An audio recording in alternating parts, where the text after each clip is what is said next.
This is Cerebral Cinema. Movies of the mind.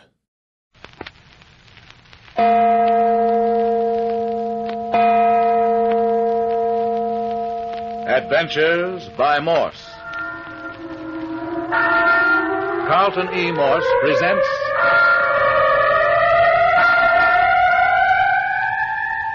The City of the Dead, featuring Captain Friday. If you like high adventure, come with me.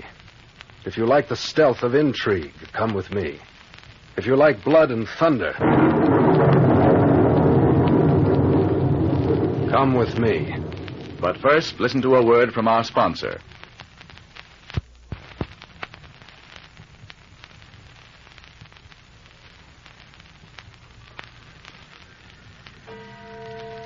The City of the Dead.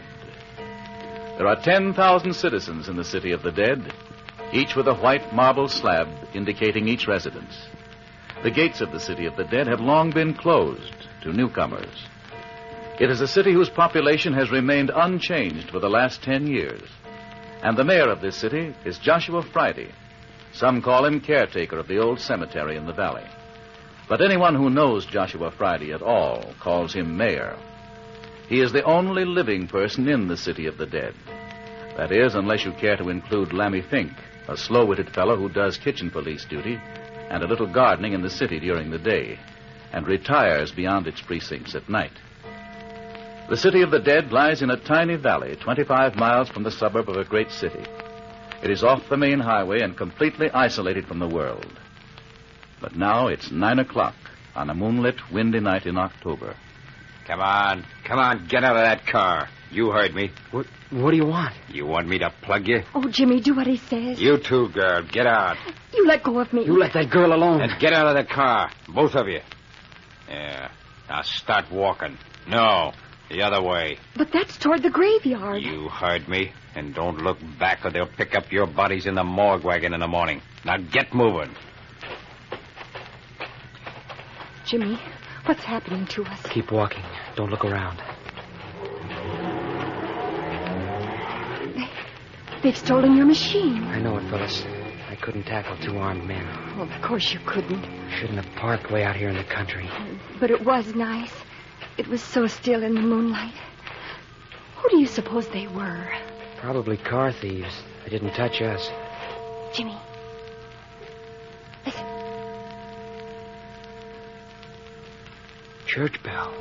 Well, there aren't any churches around here. Oh, sure there is. That little old church down at the other end of the valley. Well, but that's all falling to pieces. It hasn't been used for years. That's right. Funny, isn't it? Jimmy, I'm scared. Do we have to go on? Oh, look, Phyllis. There's a light ahead of us. You know what it is? No.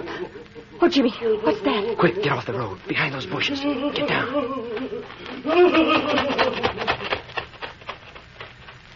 Oh, Jimmy. Jimmy, what was that? What was... Shh.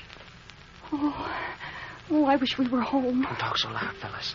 That fellow acted as though he were being chased. Chased? Listen. Don't hear anything, do you? No. I mean, come on. Keep on the grass. Well, where are we going? You saw that light. I just remembered that the caretaker of the City of the Dead lives around here somewhere. That must be his place. Oh, I don't like that name. What? City of the Dead? Yes. The graveyard's bad enough. Well, anyway, we'll get him to let us use his phone and call the police and have a car sent out for us. Oh, there, you can see the outline of the house among the trees. See it? Uh-huh. Looks awfully lonesome, doesn't it? Mm. Look. What are those? We're inside the City of the Dead.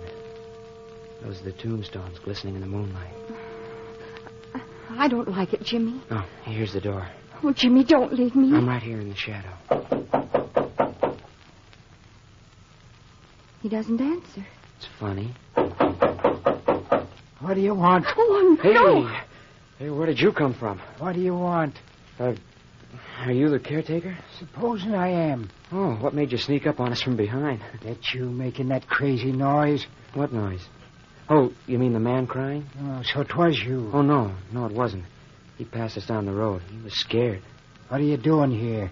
Why, our car was stolen from us. Oh, stolen? Hi, Doc. Open the door. Yes, 2 men held us up. We want to phone to the city for help. Do you hear, Doc? They're coming, Mayor. Oh, here you are. Well, what have you there, Mayor? Go on in, you two. Yes, sir. Lock up again, will you, Doc? Sure. Were they the ones picking up the rumpus? Tell a queer story. Here, you two, sit down. Said the car was stolen, Doc. Who stole it? Well, I don't know. Just 2 gunmen. Yeah. Here, Mayor, you better let me do the questioning. We'll get further. Go ahead. What's your name, son? James Parker, sir, and this is Miss Phyllis Carroll. How do you do, Miss Carroll? Now, Mr. Parker, as I understand, you and Miss Carroll were out riding this evening. Uh-huh. We were parked down the road near your house. Parked? What for? No, Mayor. It looks suspicious to me, Doc. With all these other goings-on. No, you just don't understand the modern young folk, Mayor. You'd better let me do the talking. Now then, you were parked on the edge of the road, I take it? Yes, sir. And then what happened? Well, 2 men suddenly appeared, one on each side of the car, and told us to put up our hands and get out of the car. They were armed, you say? Yeah, both of them. When we got out, they told us to keep walking in the direction of the graveyard. What's that? Oh, son, don't ever say that word again in front of the Mayor Friday. This is the city of the dead. Oh, yes, sir.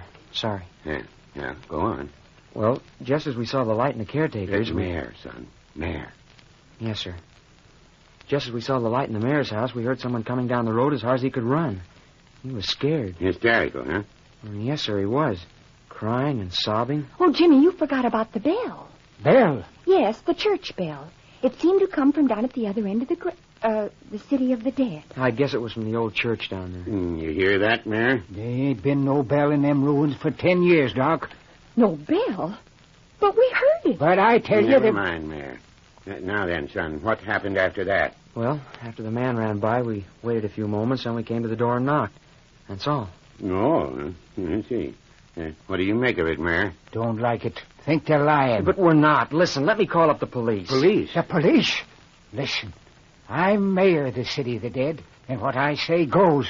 Yes, sir. And I ain't never had any police in this city, and I ain't never gonna have. And besides, there isn't any telephone here. But I saw a telephone wire. Son, you heard me say there was no telephone here. Oh, but I've got to let my mother know. I'm sorry, Miss Carroll. It seems to be fate. But what are we going to do? No one ever comes by this way. Well, Mayor Friday will put you up for the night, I think. He has a couple of extra rooms, eh, Mayor? Huh? Oh, sure. Oh, but I've got to get home tonight. Now, Miss Carroll, you better just take it all as an adventure and make the best of it. Isn't that right, son? Yeah, I guess so. Maybe if we started to walk back, we could pick up a ride when we hit the main highway. No. We couldn't think of letting you do that. You simply must accept Mayor Friday's hospitality. Now, I'll tell you what. While the mayor's fixing up your rooms, I'll brew us a cup of coffee. But I don't want any coffee. Oh, tut. Of course you do. Yeah, there's still a fire in the kitchen stove. And the kettle's almost to a boil. We'll have coffee in a jiffy. But I want to go home. Don't say any more, Phyllis. Jimmy, what does it mean? I don't know. Something's up. I don't get it, but we better play up to him. Pretend like you thought nothing was the matter. Well, are we prisoners? Looks like it. Now, don't worry, though. I can take on these 2 old duffers if I have to. Well, but who is this doc person? Oh, here he comes. Now then, coffee's all ready.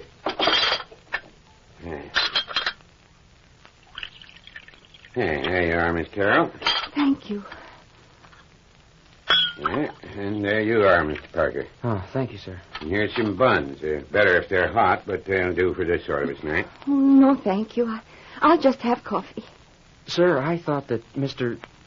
Mayor Friday lived here alone. You wonder who I am, eh?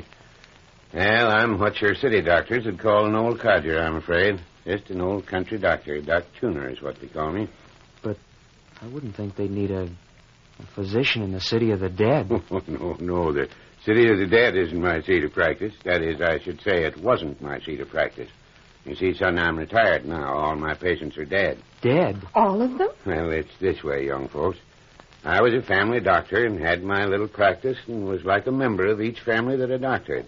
I knew all the little troubles and every pain of each of my patients. Never seemed to hanker to add new patients to my clientele, especially as I grew older. More coffee, Miss Carroll? It does taste good. Well, as time went on, I found myself laying more and more of my patients to rest in the city of the dead. But there hasn't been anyone buried in the city of the dead for the last 10 years. Well, this was years ago, son. Well, finally, about 10 years ago, I discovered that all the families I'd doctored were either dead or had moved away. As that I hadn't added any new patients, I was a doctor without a practice. But couldn't you have got more? Oh, suppose I could, but I never made a practice of it, so I didn't hanker to begin trying at my age.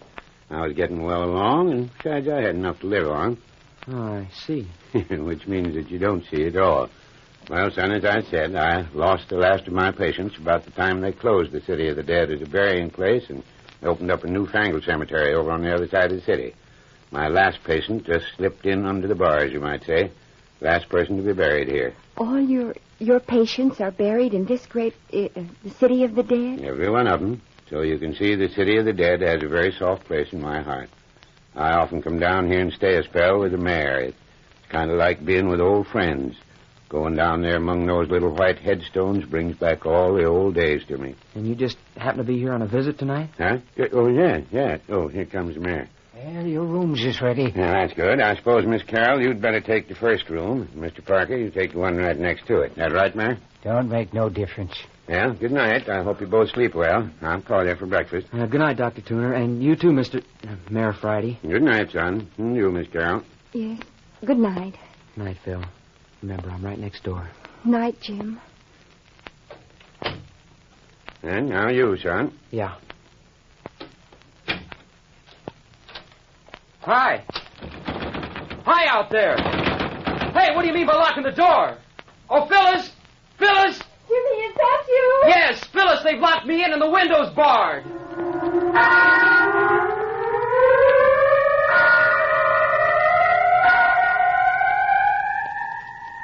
Out of the night come two youngsters. Into the web of intrigue woven by two strange old characters they fall.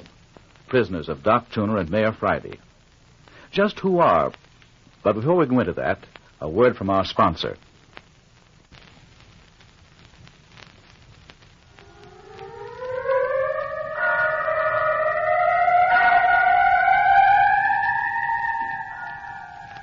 Having locked Jimmy Parker and Phyllis Carroll in adjoining bedrooms in the caretaker's cottage, old Doc Tuner and Mayor Friday are out among the gravestones investigating. Well, look here, Mayor. We won't be able to find anything down here among the graves this time of night. Yeah, moon's good. Anyway, I know every stick and stone in the City of the Dead. I'll know if anybody's been prowling around. But morning will do just as well. No, it won't. I'm going to look, and if I catch anybody prowling around, well, I got my gun. But if the men got away, as those youngsters said... Supposing they ain't telling the truth. All that nonsense about hearing a church bell. Well, the girl was telling the truth, Mayor. I know the truth when I hear it. Dang funny. Ain't no church bells within 20 miles of here. I tell you, Doc, I'm just going to raise old Ned if I catch anybody bothering any of my citizens. They come to the City of the Dead to rest, and I'm going to see that they get it. No, of course, Mayor, but what gets me is why anyone should want to rob a 10-year-old grave and let... By Jove, Mayor. Huh? Well, never mind now. This is going to take some thinking over. I'll tell you when we get back to the house. Look yonder at the wisp of fog among the stones. Yeah, them's the first bits of fog sweeping down the valley. Another couple of hours and the whole city will be so thick you can cut yourself a hunk. Strange how I love this old place. Those wisps of fog remind me of rays, nice, friendly phantoms. Reckon you have the same feel about this place as me. Oh, listen. There's your church bell. But there ain't any bell, I tell you. I seen them take it out of the tower 10 years back when they quit using it. Yeah, maybe your ears are deceiving you, but personally, I hear church bells. Yeah, gives the fella the creeps, don't it? Yeah, it seems to me there are altogether too many mysterious things happening in the City of the Dead, if you get what I mean. I don't. Well, for a city of quiet, decent folk that are supposed to be at their last resting place, there's a beastly lot of nocturnal activity. Listen. Bell stopped. Say, I got a thought, Mayor. Yeah? Why don't you put old Lammy Fink to keep a lookout at night? If he saw a prowler... If he saw a prowler, he'd have a fit. Lammy Fink. That addle-brain wouldn't stay in the City of the Dead after dark for anything on earth. Well, to be honest about it, Mayor, it looks to me like the kids are telling the truth. In the morning, we'd better feed them and send them on their way. And have them go home and tell a long rigmarole about auto bandits and hysterical men and phantom church bells and us locking them up for the night? Well, you can't keep them locked up indefinitely. Better turn them loose before any more harm's done. Mighty funny they should show up right at this time. Looks queer to me. Somebody's been monkeying around in the city of the dead for the last week. Then we up and catch a couple. Don't seem natural to me that they should be innocent. Well, then I lied to him about the telephone. That's something else for him to talk about. Guy's sakes, Doc. If they went to the police with all that, the city of the dead would be run over with police and thrill hunters for weeks. I ain't gonna have it. What's this? Look here. Man's cap. Yes, it's a cap, all right. Recognize it? Yes. You don't say, Mayor. Yes. Belongs to Lammy Fink. Don't tell much. Might have left it here yesterday while he was working. No, he didn't. I was by this way after he left last night. Wasn't here then. And anyway, he was working down at the other end of the city. And again, I seen him when he left after work, and he had it on his head then. Well, those are three pretty definite reasons to make us believe that Lammy Fink isn't so afraid of the city of the dead after dark as you thought. Likewise, it rather indicates that Lammy was down here tonight. I know Lammy. He wasn't down here. Not if he could help it, he wasn't. You're a stubborn fellow, Mayor. You deny their church bells even when you hear them. Now you intimate that a man's cap has arrived on the scene without reason or assistance. Well, things ain't like they should be, Doc. Something's the matter. Somebody's desecrating the city of the dead. Well, the thing to do is to question Lammy tomorrow. Shh, wait, listen. The church bell again. Say, I'm beginning to think you're right about investigating that old church. I'll go down with you tomorrow. I ain't gonna wait till tomorrow. I'm going down there now. Oh, come now, Mayor. It's getting foggier than the deuce. You won't be able to see anything. Going anyway. If there's anything there, I'll see it. Oh, what's the use of chasing phantom church bells this time of night? Don't come if you don't want to. I'm going. Well, if you're going, I might as well go, too. You ain't fidgety at your age, are you, Doc? Who, me? Blamed old fool. Come on.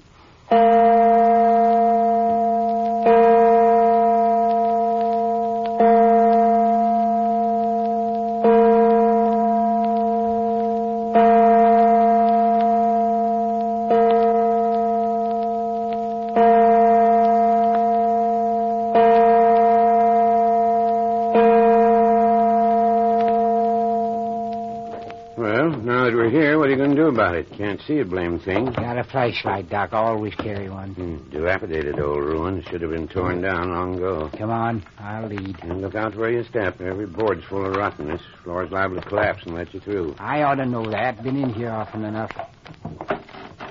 Hey, what in tunket's that? Oh, nothing. Nothing but the rafters creaking. Can't you feel the whole building sway when the wind blows? It's that old. And the whole shebang's likely to crash down on us. Don't reckon so.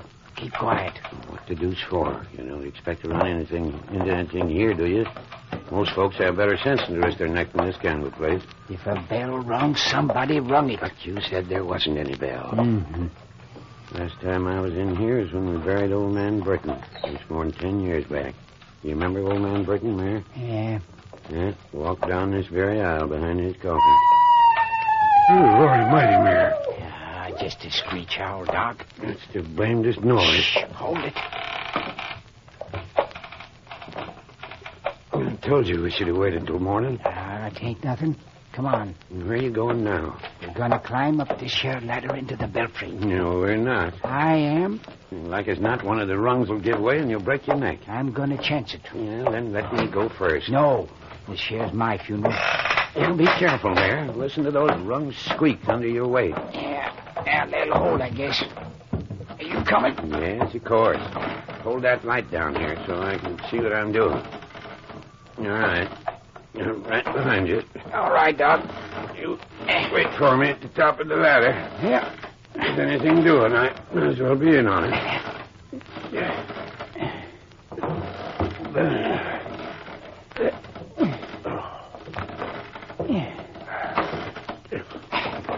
All right, Doc. Yeah, except for a bad case of goose pimples. Now, I'm going to turn on the flashlight. Better crouch down in case there should be anything. I'm crouched. Mm-hmm. Look out! Look out! Huh? What's the matter? Didn't you see it? See what? Whatever made that noise? Them was pigeons. Scared the pie out of them. But I saw a shape, shadows. Yeah, just a pigeon flying around. I don't believe it. I saw something big. Oh. Yeah, where is it then? Couldn't have gone down the ladder. Couldn't have jumped out of the belfry without busting its neck. Yeah, have your own way. Anyway, there isn't any bell up here. Exactly like I told you. So, you see, we had all this monkey business for nothing. You satisfied now? I heard a bell tonight. Of course you did. So did I. Where did it come from? Ain't no other buildings around for 20 miles. Yeah, looks to me like you deepened your mystery rather than solved it. Yeah. Look. Cobwebs all over the place. Ain't nobody else been up here for years. Anybody could tell that. Hey, Mayor, let's go back to the house to do our cogitating. I'm not what you'd call comfortable perched up here in this old belfry. Yeah, reckon we might as well go down. Yeah.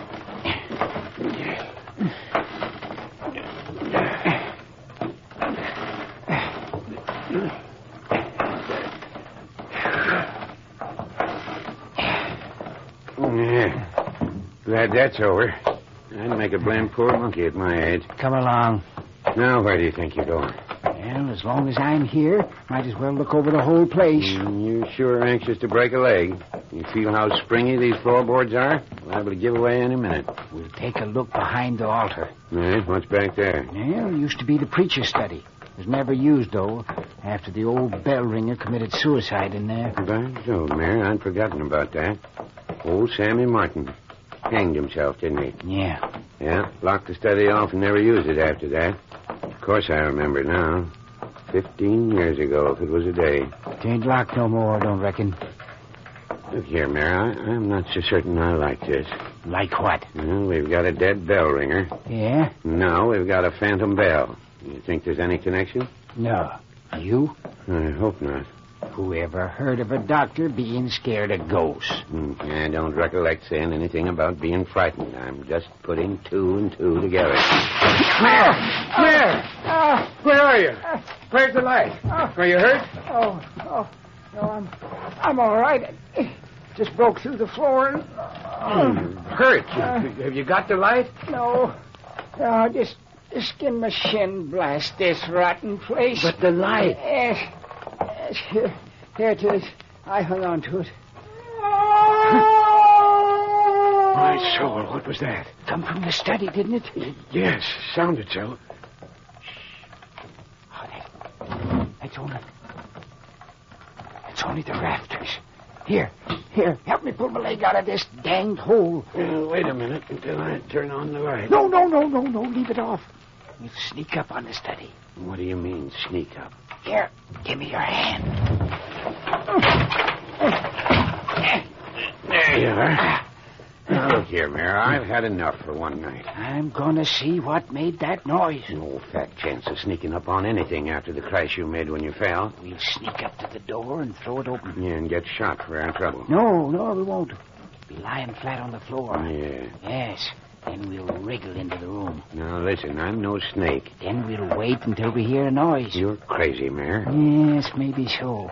Anyway, as soon as we hear a noise, we'll flash on the light and nab whoever's there. Just as easy as that. Come on now. Don't make a sound.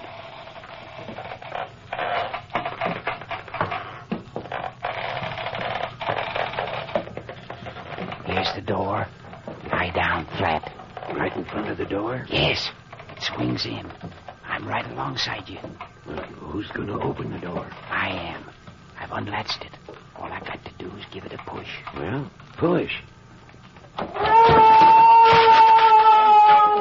Ow! Ow! Oh, great jumping Caesar. What was that, Doc? Oh, I don't know, but whatever it was, it ran the full length of me. Stepped on you? Stepped on me and dang near ground me into the floor. Stepped smack on my head. Are you hurt? Well, I don't feel any too good. Can you walk? Oh, of course. Well, our ghost seems to have gotten away. Turn on the light. Let's get into the room and look around. Yeah, I could do with some light. There. Mayor, I haven't told you the worst yet. Huh? The worst? Yes, the worst. Mayor, whoever it was that ran over me didn't have shoes on. Look where his nails scratched my face. Oh, gosh almighty, Doc. Wasn't it a man? Well, I tell you, he was barefooted if it was. Gee, Lucy. It'd take claws to make scratches like that. Here, tie your face up with this handkerchief. It's bleeding. I hope you're satisfied. Now, just a minute. I want to look around this study. Give me the flashlight. No limit to your curiosity. There it is again. Whatever it is, it's hanging about outside. Look there, Doc. It's a bell rope. Bell rope? Yes, see it? That claw-footed man, or whatever it is, has been ringing the bell from in here. Look where it disappears through the ceiling. It's a new rope. Hey, Mayor, what are you doing? I'm going to ring that dang bell. Now, you want to prove to yourself that there is a bell, huh? And of course there's a bell. I always knew there was. Well, go ahead, pull it. My face hurts. I'll give it a yank that'll pull the whole contraption down. Well, pull.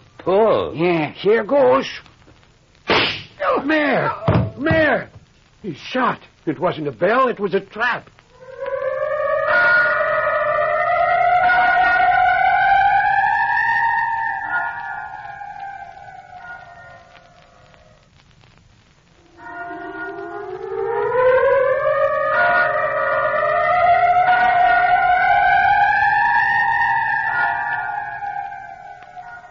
You have just heard the opening episode of The City of the Dead, especially written and produced for your sponsor by Carlton E. Morse. What is this clawfoot thing? What is the meaning of the phantom church bell? Why are Jimmy and Phyllis held prisoners? And finally, who shot Mayor Friday? And how and why? The mystery grows deeper and creepier next week with Chapter 2, entitled, I've Dug Up Something Ghastly.